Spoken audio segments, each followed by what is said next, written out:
Karumuri Nageswararao అరెస్టుపై YSRCP BCCL రాష్ట్ర working president Ramesh Goud తీవ్రంగా స్పందించారు. బీసీల ఆత్మగౌరవంపై కూటమి ప్రభుత్వం చేసిన దాడిగా అభివర్ణించారు. బీసీ నేతలను ఒక్కొక్కరిని లక్ష్యంగా చేసుకుని కేసులు, అరెస్టులతో రాజకీయంగా అణిచివేసే ప్రయత్నం జరుగుతోందని ఆరోపించారు.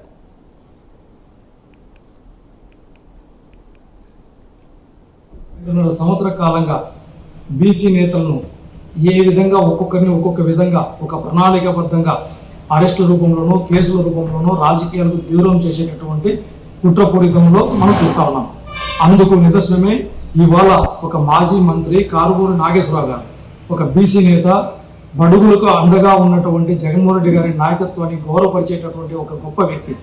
అటువంటి వ్యక్తి పట్ల లేనటువంటి కల్పితమైనటువంటి కేసులు సృష్టించి లేని అక్రమ మద్యం రవాణా కేసులో ఇరికిచ్చేటటువంటి ప్రయత్నాలు చేయడం, అందులో భాగంగానే అరెస్ట్ చేయడం, ఇది దుర్మార్గం కాదా చంద్రబాబు నాయుడు గారు?